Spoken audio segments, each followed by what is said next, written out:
Jupiter's education 365 में आपका स्वागत है। जोहार, नमस्कार।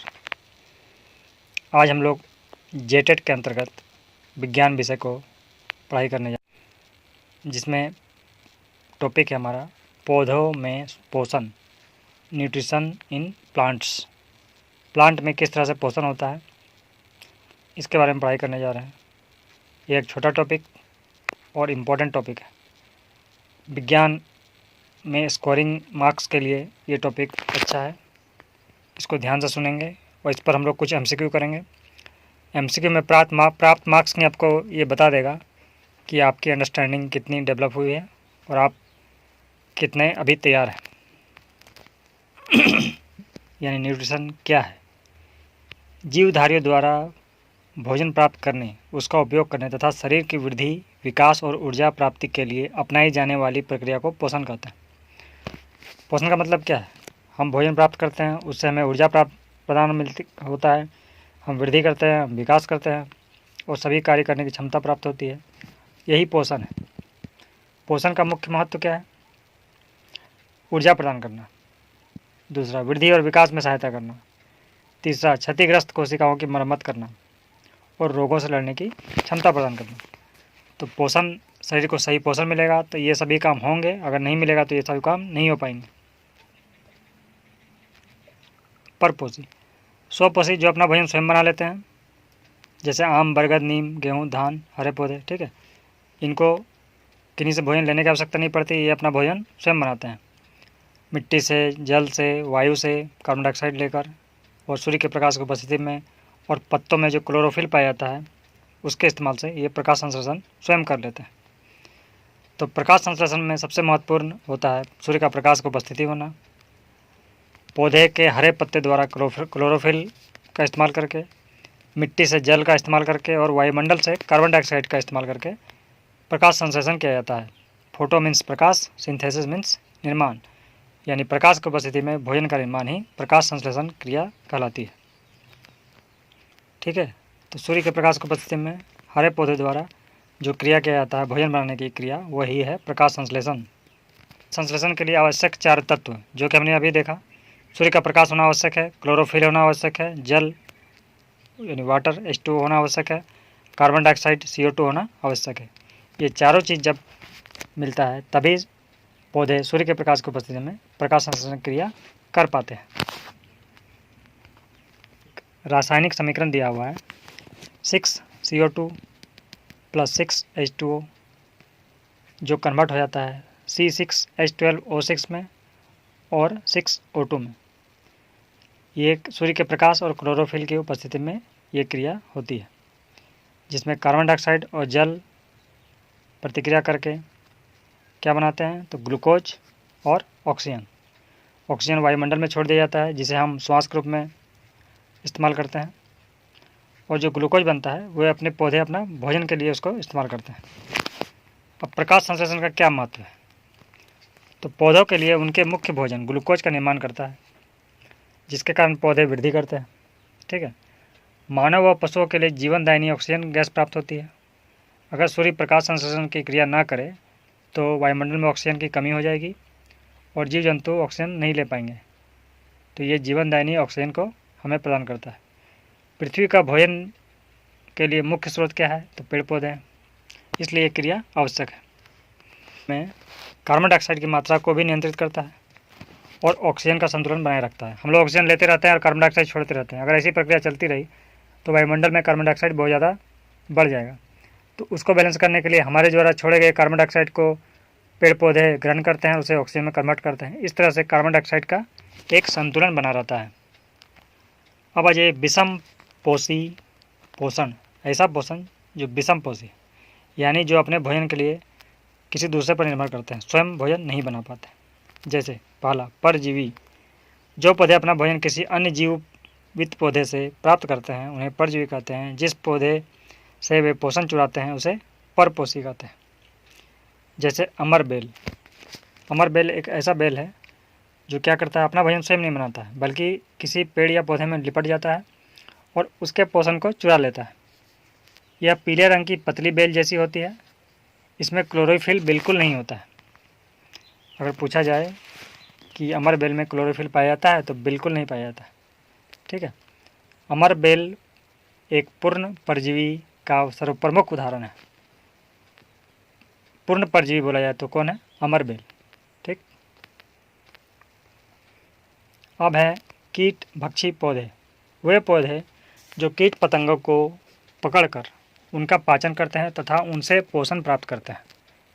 ऐसा क्यों करते हैं? ये पौधे ऐसा मिट्टी में उगते हैं जहाँ नाइट्रोजन की भारी कमी होती है। ठीक है, अपनी नाइट्रोजन की पूर्ति करने के लिए ये कीटों का शिकार करते हैं। ठीक है, कुछ ऐसे पौधे हैं जो नाइट्रोजन से कमी वाले भूमि में उगते हैं और इस नाइट्रोजन की पूर्ति के लिए कीटों को अपना शिकार बनाते हैं। प्रमुख उदाहरण क्या है? पीचर प्लांट, इसको याद रखना पड़ेगा। पीचर प्लांट या घट परनी, इसका पत्ती कैसा होता है? घड़े की तरह होता है, और जैसे ही इसमें कीट या पतंग आता है ये घड़ा का मुंह बंद हो जाता है, इसमें कीट फंस जाता है और फिर वे इससे पोषण प्राप्त कर लेते हैं पौधे। अगला है वीनस फ्लाई ट्रैप। कैसा पौधा है? जो जाल के तरह का से इसका पत्ती होता है। जैसे ही इस पर कोई कीट बैठता है ये उसको दबोच लेते हैं और उसको मार के फिर उससे पोषण प्राप्त करते हैं। ऐसा हमें आसपास पौधा देखने को नहीं मिलता है, लेकिन ये पौधे होते हैं। कि कीट भक्षी पौधे जो होते हैं वो हरे होते हैं। ठीक है, कीट भक्षी पौधा में क्लोरोफिल पाया जाता है, वो हरे होते हैं, लेकिन वे प्रकाश संश्लेषण भी करते हैं, लेकिन केवल नाइट्रोजन की पूर्ति के लिए कीटों को खाते हैं। अगर ये क्वेश्चन बन जाए कि कीट भक्षी पौधे में क्लोरोफिल पाया जाता है या नहीं, तो बोलेंगे पाया जाता है। वे प्रकाश संश्लेषण करते हैं या नहीं, तो करते हैं। तो फिर भी वो क्यों कीटों को मारते हैं? तो नाइट्रोजन की पूर्ति के लिए। ठीक है, अब अगला है मृत जीवी पोषण। वे जीव या पौधे जो अपने भोजन सड़े गले मृत कार्बनिक पदार्थों से प्राप्त करते हैं उन्हें मृत जीवी कहते हैं। ठीक है, मतलब सड़े गले पदार्थ से जो भोजन प्राप्त करता है, जैसे मशरूम, कवक, ब्रेड पर उगने वाली फफूंदी। ठीक है, विशेषता क्या है? ये मृत पदार्थों पर पाचक रस छोड़ते हैं और उसे विलीन रूप में बदलकर अवशोषित करते हैं। ये लोग क्या करेगा? एक एंजाइम छोड़ेगा और उससे उसको गला देगा, मरा हुआ कोई जीव जंतु हो या भोजन हो या कुछ हो, सड़ा गला पदार्थ हो, और वहाँ से फिर पाचक रस को खींच के अपनी तरफ ले आता है। तो टॉपिक क्या है अगला? मशरूम कोई हरा पौधा नहीं है, इसमें क्लोरोफिल नहीं पाया जाता है। ठीक है, मशरूम जो है अगर देखा जाए कोई हरा पौधा नहीं है। हम लोग सभी जानते हैं मशरूम हरा पौधा तो नहीं है, सफ़ेद होता है, इसमें क्लोरोफिल नहीं पाया जाता है। अगर क्वेश्चन आए कि क्या मशरूम में क्लोरोफिल पाया जाता है, तो बिल्कुल नहीं पाया जाता है। ठीक है, सहजीवी मतलब एक दूसरे का सपोर्ट से दो अलग अलग प्रजाति के जीव एक साथ रहते हैं और एक दूसरे को आश्रय तथा पोषण के लिए लाभ पहुंचाते हैं, तो इसे सहजीविता कहते हैं। सर्वश्रेष्ठ उदाहरण क्या है? लाइकेन। लाइकेन दो जीवों को आपसी मिलन है, जैसे कवक और शैवाल। कवक और शैवाल मिलकर दोनों को बोलते हैं लाइकेन। शैवाल हरा होने के कारण प्रकाश संश्लेषण द्वारा भोजन बनाता है। शैवाल हरा है तो क्या है? प्रकाश संश्लेषण कर लेगा और इससे भोजन बन गया। और कवक जो है यानी शैवाल जो है, शैवाल को रहने का स्थान देता है कौन? कवक देता है, और जल और खनिज तत्व उपलब्ध कराता है। तो दोनों एक दूसरे को सपोर्ट करते हैं। तो ये उदाहरण याद रखना पड़ेगा हमें, इंपॉर्टेंट उदाहरण है लाइकेन, जो सहजीवी पोषण का एक बढ़िया उदाहरण है। अगला है पौधों के लिए आवश्यक पोषक तत्व। तो पौधों को 16 पोषक तत्वों की आवश्यकता होती है, जिन्हें 3 श्रेणियों में बांटा गया है। इन्हें 3 श्रेणियों में बांटा गया है। पहला मुख्य पोषक तत्व, दूसरा गौण पोषक तत्व, तीसरा सूक्ष्म पोषक तत्व। मुख्य पोषक तत्व जो ज़्यादा मात्रा में चाहिए, गौण थोड़ा कम मात्रा में, और सूक्ष्म पोषक तत्व बहुत कम मात्रा में चाहिए। तो सबसे मुख्य क्या है? NPK, nitrogen, phosphorus, calcium. पत्तियों की तीव्र वृद्धि के लिए प्रोटीन चाहिए। जड़ों के विकास के और फूलों फलों के लिए फास्फोरस की आवश्यकता है। पोटेशियम पौधों को मजबूत बनाने और रोग प्रतिरोधक क्षमता बढ़ाने के लिए पोटेशियम की आवश्यकता है। और गौण पोषक तत्व के अंतर्गत आता है कैल्शियम, मैग्नीशियम और सल्फर। याद रखना पड़ेगा। मुख्य में NPK, नाइट्रोजन, फास्फोरस, पोटेशियम। गौण में कैल्शियम, मैग्नीशियम, सल्फर। और सूक्ष्म पोषक तत्व होते हैं जैसे लोहा, जिंक, कॉपर, बोरॉन, मैग्नीज और मोलिब्डेनम MO। ठीक है। नेक्स्ट है नाइट्रोजन स्थिरीकरण। नाइट्रोजन का स्थिरीकरण किस प्रकार होता है? हमारे वायुमंडल में लगभग 78% नाइट्रोजन गैस है, फिर भी पौधे इसको डायरेक्ट इस्तेमाल नहीं कर सकते हैं, वे केवल इनका नाइट्रेट्स के रूप में ही ग्रहण करते हैं।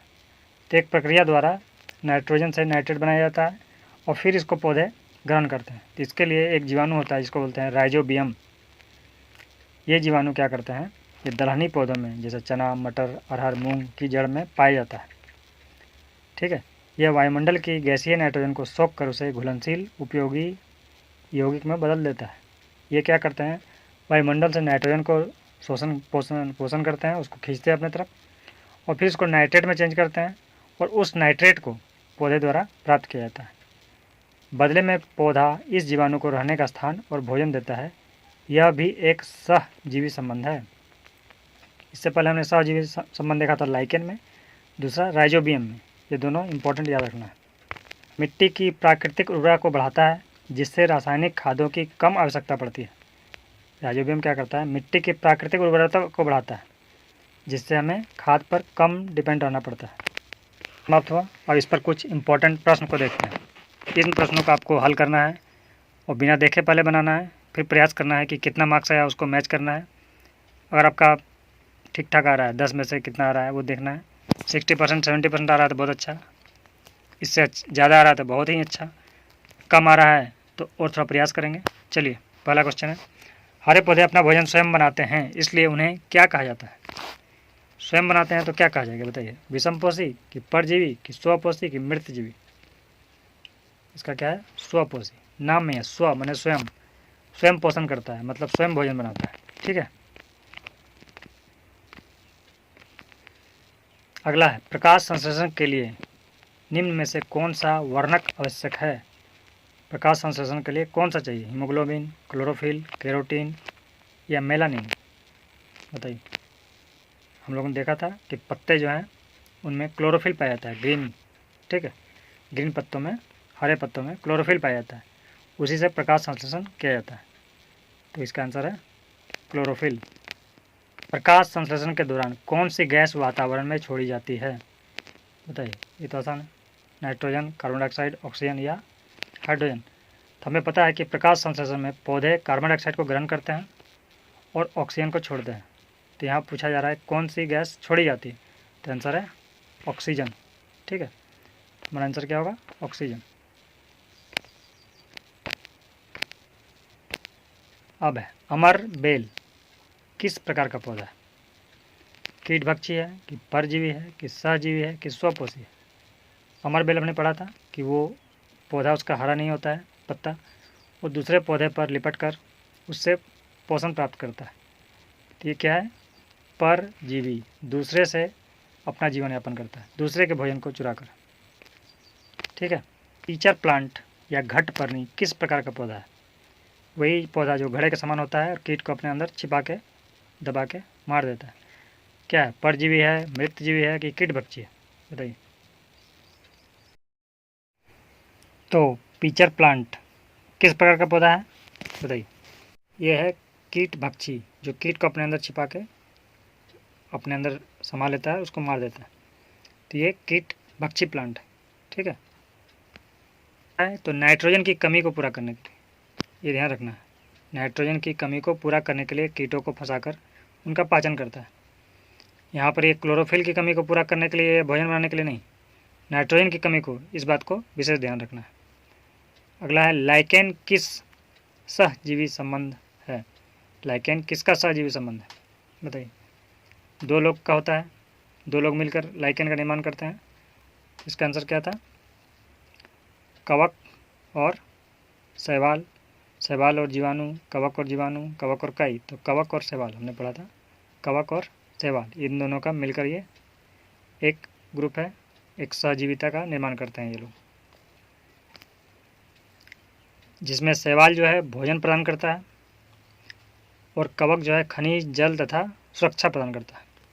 ठीक है, शैवाल भोजन प्रदान करता है और कवक जो है वो जल तथा सुरक्षा और खनिज प्रदान करता है। ठीक, अब है निम्नलिखित में से कौन मृतजीवी पोषण का उदाहरण है। मृतजीवी पोषण, आम। आम क्या करता है? आम तो खुद अपना भोजन बना लेता है, सूर्य के प्रकाश को बचते हैं। अमरबेल, ये दूसरे पौधे से प्राप्त करता है, ये तो परजीवी है। पीचर प्लांट, ये कीटभक्षी है। मशरूम एक तरह का क्या है? मृतजीवी पोषण, ठीक है। ये मृतजीवी पोषण। मशरूम देखिएगा कहाँ उगता है? खाद में, सड़े गले पदार्थ में, वहाँ उग जाएगा ये मृतजीवी पोषण है। अब 8वां है जीवाणु। राइजोबियम जीवाणु मुख्य रूप से कहाँ पाया जाता है? पत्तियों में, तने में, दलहनी पौधों की जड़ की गांठों में या फूलों में। राइजोबियम याद कीजिए। राइजोबियम क्या है? जो नाइट्रोजन को स्थिरीकरण करता है। तो ये कहाँ पाया जाता था? दलहनी पौधों की जड़ों में, ठीक है। अब 9 नंबर है पौधों के मुख्य पोषक तत्व कौन कौन से हैं? Fe, Zn, Cu, NPK, Ca, MgS, B, Mn और MO, सब ये रासायनिक नाम है। मुख्य पोषक तत्व, एक होता था मुख्य, एक गौण, एक सूक्ष्म। तो मुख्य था NPK, nitrogen, phosphorus and potassium, ठीक है। ये था मुख्य पोषक तत्व। वायुमंडल से कौन सी गैस ग्रहण करते हैं? ये तो आसान प्रश्न है। ऑक्सीजन हम लोग छोड़ते हैं, कार्बन डाइऑक्साइड हम लोग छोड़ते हैं और उसी को पौधे ग्रहण कर लेते हैं और ऑक्सीजन हमें प्रदान करते हैं। यही था प्रकाश संश्लेषण में। तो इस प्रकार हमारा प्रश्न समाप्त होता है। पौधे पत्तियों के रंध्रों की सहायता से वायुमंडल से कार्बन डाइऑक्साइड ग्रहण करते हैं। कार्बन डाइऑक्साइड जो कैसे पौधे ग्रहण करते हैं? तो स्टोमाटा या रंध्र बोलते हैं। पत्तियों में रंध्र होता है, छिद्र होता है छोटा छोटा, देखिएगा, उससे प्राप्त करते हैं, ठीक है। अब आप अपना स्कोर देखेंगे, 9 से 10 आता है कि 7 से 8 आया है, ठीक है, कि 5 to 6 आया है कि 0 to 4 आया है। उसके हिसाब से अपना आकलन कर सकते हैं, ठीक है। एग्जैक्ट आकलन हो या ना हो, एक मोटा तौर पर पता चल जाएगा कि हाँ इतना हमें और मेहनत करने की आवश्यकता है, ठीक है। इसी के साथ हमारा ये सेशन समाप्त होता है। आपको कमेंट करना है, चैनल को सब्सक्राइब करना है, लाइक करना है, और किसी भी तरह की समस्या हो, कुछ भी समझ में नहीं आ रहा हो या अन्य टॉपिक में वीडियो चाहिए, PDF फ्री चाहिए, तो व्हाट्सएप पर आप कमेंट करेंगे, मैसेज करेंगे। धन्यवाद।